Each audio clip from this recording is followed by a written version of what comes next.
Camp लगे हुए हैं, 2-3 महीने हो गए हैं। तो उसी में जो प्लेयर्स को इश्यूज़ हैं, और काफ़ी सारे इश्यूज़ ऐसे थे जो कि क्रिकेट खेलते हुए आपको पता नहीं चलता, लेकिन जब आप एकेडमी आते हैं, फिर आपकी जब टेस्टिंग होती है, तो आपको काफ़ी चीज़ों का आइडिया हो जाता है। और यही हुआ है। तो मेरे ख़्याल में अभी क्योंकि वर्ल्ड कप में काफ़ी टाइम है, तो उससे पहले प्लेयर्स को मौका भी मिला है अपने ऊपर काम करने का, और इवन जो मैनेजमेंट है तो उनको भी टाइम मिला है कि जो प्लेयर की जो पीक परफॉर्मेंसेज है उसके लिए जो उसकी बॉडी को तैयार कैसे करते हैं, तो वो उस पर भी काम कर रहे हैं। और आपको पता है कि कैंप्स जो है इसका ऑलरेडी ही प्लेयर्स को फ़ायदा होता है। और काफ़ी सारे ऐसे प्लेयर्स हैं जो कि मैं समझता हूँ कि इस कैंप से पहले इतने ज़्यादा मतलब मैनेजमेंट की नज़रों में नहीं थे, लेकिन उनके वर्क एथिक्स और उनका टैलेंट देख के काफ़ी प्लेयर ने जो है ना वो अपना टैलेंट दिखाया है, तो इससे काफ़ी हेल्प मिलेगी।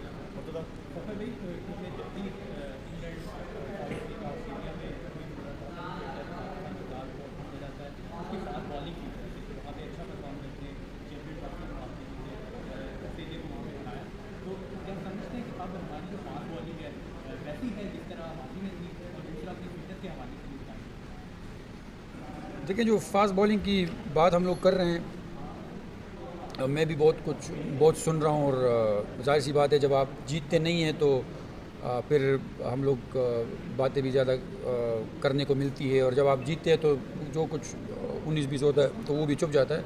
और जैसे इवन अगर आप लास्ट मैच में भी देखें तो उनके मतलब 90 पे 7 आउट हो गए थे, बस वो पार्टनरशिप लगी।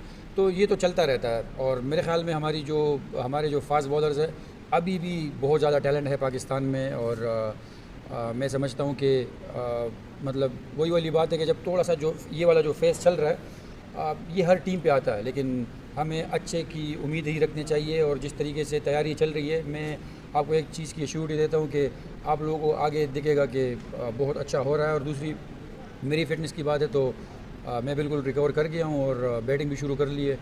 तो बस लगे हुए, और जो अभी 4 टीमों का जो टूर्नामेंट हो रहा है, तो मैं उससे शुरू करूँगा खेलना। सवालात प्लीज कैंप के रिलेटेड रखिएगा वाइट बॉल प्लीज स्मार्ट कर।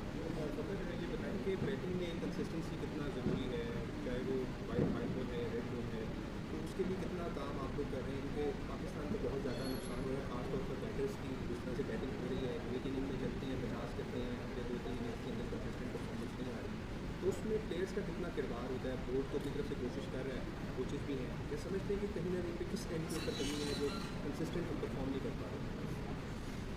देखिए, मेरे ख़्याल में जो हम लोग अगर मैनेजमेंट को, बोर्ड को या कोचेस को कसूरवार ठहराएं, तो वो बिल्कुल गलत बात होगी। क्योंकि जाहिर सी बात है, आपकी जगह कोई खेल तोड़ ही सकता है, प्लेयर ने ही खेलना होता है। तो पहली बात तो ये है कि ये तो प्लेयर की ज़िम्मेदारी होती है। और हर बंदा कोशिश करता है। देखिए, एज अ प्रोफेशनल प्लेयर, अगर इवन मैं अगर किसी और की बात ना करूँ, मैं अगर अपनी बात भी करूँ, तो मेरी भी कोशिश होती है कि मैं हर मैच में अच्छे से अच्छा परफॉर्म करूँ। और ज़ाहिर सी बात है, मैं 100% श्योर हूँ कि हर प्लेयर यही चाहता है कि वो, और इवन आपको पता है कि इंटरनेशनल स्टेज पे कितना प्रेशर होता है, तो हर कोई उसमें भी कोशिश करता है कि यार मैं बेहतर से बेहतर हो और बेहतर से बेहतर परफॉर्म कर सकूँ। लेकिन वही वाली बात है कि आपके ख़िलाफ़ भी जो आते हैं वो भी वर्ल्ड के बेस्ट प्लेयर्स ही होते हैं, तो वो भी जो है ना अपना बेस्ट देते हैं। और कई दफ़ा होता है कि आपसे उस तरह नहीं हो पाता। और आपने बात की कंसिस्टेंट रहने की, इज़ अ बेटर, तो मेरे ख्याल में आप अपनी तरफ से कोशिश कर सकते हैं। लेकिन अक्सर ये भी होता है कि आप अच्छा शॉट मार के जो है ना कैच हो जाता है, और कभी कभार आपके एजेस भी जाके जो है ना बाउंड्री हो जाते हैं। तो ये क्रिकेट के साथ चलता है। और क्रिकेट जो गेम है, ये बड़ी फ़नी गेम है। इसमें आपको बहुत मौक़ों पे लक भी चाहिए होती है। जैसे मैं अक्सर बात करता हूँ कि जितनी भी आपकी एज अ बैटर बड़ी इनिंगें लगती हैं, तो अक्सर ये होता है कि अगर आप रियलिटी देखें तो आपको किसी न किसी टाइम जो है ना चांसेस भी मिलते रहते हैं। तो ये बड़ी फ़नी गेम है। जी अशरफ भाई, मगर जिस तरह आप लोगों की एक लंबी क्रिकेट रही है पाकिस्तान की जानब से, अपने मायने कर रहे हैं, तीनों फॉर्मेट जो हमारी नेशनल रॉट पीछे आ रही है, तो वो कितनी देर तक आप लोगों को रिप्लेस कर जाएगी? और आपने देखा है कि हम यंगस्टर को मौका दे देना चाहिए? तो देखें, ये तो आपके हाथ में होता ही नहीं है। क्योंकि यंगस्टर अगर अच्छा हो, जैसे आपने देखा होगा शाहीन शाह जो है वो अंडर 19 से फ़ौरन बाद आ गया था। बहुत सारे प्लेयर्स जो है ना वो PSL में 1-2 मैच खेल के ही आ जाते हैं। लेकिन मैं पर्सनली ये समझता हूँ कि जो हम लोग हमेशा बात करते हैं कि यंगस्टर की, तो अगर यंगस्टर में दम है तो वो तो जाहिर सी बात है, अगर मेरी जगह कोई वाइट बॉल में ले सकता है तो मैं कहता हूँ कल ही उसको लेनी चाहिए। ये नहीं है कि यंगस्टर को नहीं खिलाना चाहिए, लेकिन वही वाली बात है कि हम लोगों ने जो अपना एक माइंड सेट बनाया हुआ है कि यंगस्टर को मौका देना चाहिए या यंगस्टर खेलने चाहिए।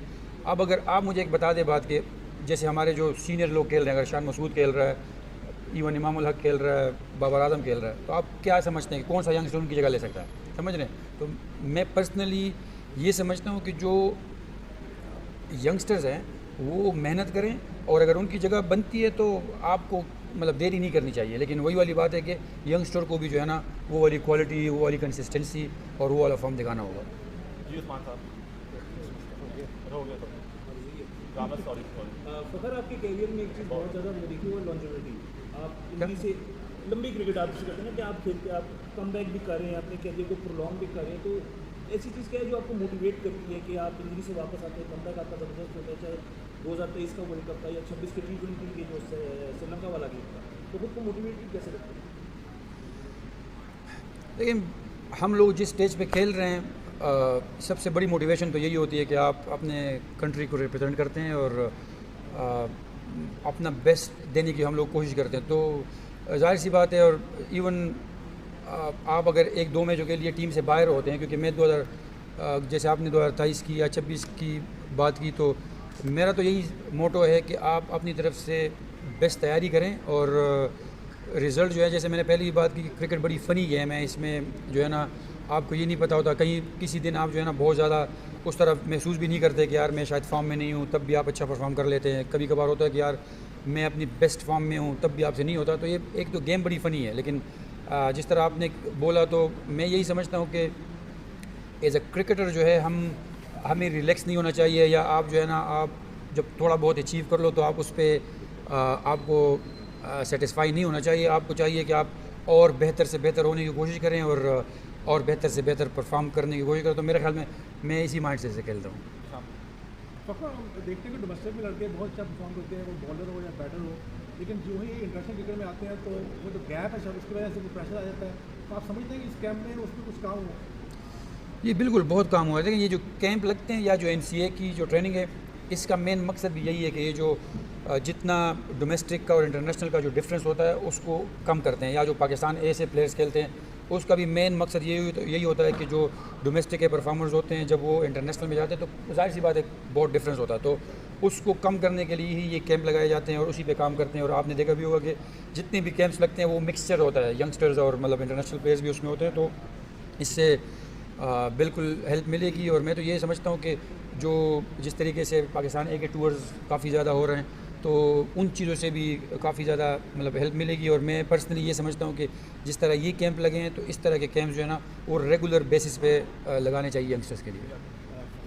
हमने देखा पिछले काफ़ी अरसे से आपकी जो बैटिंग पोजीशन है उस पर काफ़ी डिस्कशन होती है और वो चेंज भी होती रहती है। आपने भी आगे कहा कि मुझे कहा गया कि आपने मिडिल ऑर्डर में खेलना है, तो अभी इस मैनेजमेंट से आपसे कोई बात हुई है, माइक हेसन से कोई बात हुई है किस नंबर पे खेलना है, कौन सा परमानेंट नंबर है आपका और आपकी पिच के मुताबिक वो नंबर मिलेगा? दूसरा बता दें भी आपने कहा कि PSL में बच्चे आते हैं वो एक दो मैचेस खेल के टीम में आ जाते हैं, तो आपके ख्याल से ये ठीक मैटर है कि PSL में एक दो मैचेस खेल के टीम में आ जाते हैं?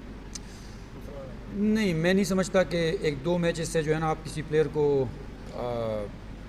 मतलब ये कह सकते हैं कि ये बहुत ही आउटस्टैंडिंग कर पाएगा या नहीं, क्योंकि एक कंसिस्टेंसी भी चाहिए होती है और मतलब डिफरेंस होता है काफ़ी ज़्यादा मतलब एक लीग में और एक इंटरनेशनल टीम में। तो मैं समझता हूँ कि टैलेंट तो शो कर लेते हैं, लेकिन उस टैलेंट को पॉलिश करने के लिए मेरे ख्याल में अगर आप पाकिस्तान ए से एक दो टूर कर लो और इस तरीके से डोमेस्टिक भी खेल लो, वो प्लेयर क्या होता है कि उनका जो सक्सेस रेट है वो फिर थोड़ा सा हाई हो जाता है। लेकिन अगर PSL में कोई परफॉर्म कर रहा है तो इट मीन्स कि उसमें टैलेंट ज़रूर है। तो ये एक चीज़ वेरी करती है। और दूसरा आपने नंबर की बात की, तो देखें मेरी बिल्कुल मैनेजमेंट से भी बात हुई है, लेकिन जाहिर सी बात है कि कुछ ऐसी चीज़ें होती है जो आप ऑन कैमरा जो है ना वो डिस्कस नहीं कर सकते। लेकिन मैं हमेशा यही समझता हूँ कि अगर आपकी टीम को अगर एक चीज़ की ज़रूरत है और आप ख़ुद भी एक्सेप्ट करते हैं, जैसे मैं अगर मेंटली खुद एक्सेप्ट करता हूँ कि हाँ हमारी टीम को ये ज़रूरत है, तो फिर मैं उसको ज़रूर टीम की प्रायोरिटी को पहले रखता हूँ और अपना जो है ना वो बाद में सोचते हैं। लेकिन जाहिर सी बात है कि अपनी अपनी भी कोई विशेज़ होती है, और लेकिन कुछ ऐसी विशेज़ होती है जो कि आप मीडिया पे बता नहीं सकते। तो लेकिन मेरी काफ़ी डिस्कशन हुई है कोचिंग स्टाफ के साथ और हम लोग तकरीबन मतलब एक पेज पे भी है, और वही वाली बात है कि मैं हमेशा, मेरी कोशिश यही होती है कि जो टीम की ज़रूरत है तो मैं उसको प्रायोरिटी पे रखूँ। लास्ट क्वेश्चन फिर भाई, आप 2017 में चैंपियंस ट्रॉफी की जो विनिंग टीम थी उसका हिस्सा थे, फिर आपने 2022 तक खेले तक फाइनल भी खेले, सेमीफाइनल खेला। अब उसके बाद से टीम की मेंटालिटी जो है, विनिंग मेंटालिटी हम कह सकते हैं कि वो पिछले कुछ इवेंट से बिल्कुल जो है वो गायब हो चुकी है। तो क्या लगता है कहाँ पर कमी है, किस तरह से उसको फिल करना? साउथ अफ्रीका में अगला वर्ल्ड कप है, आपकी इतनी बड़ी परफॉर्मेंस अच्छी है वहाँ पर, तो उसको कैरी कितना या कैरी करना जो है वो कितना एक उस चीज़ का आपके ऊपर प्रेशर है ये बढ़ रहा है उस चीज़ का? देखिए, आपने सही कहा कि हम 2022 तक काफ़ी टूर्नामेंट्स में अच्छा खेले हैं, फाइनल्स तक भी पहुँचे हैं, सेमीफाइनल भी इवन जीते भी।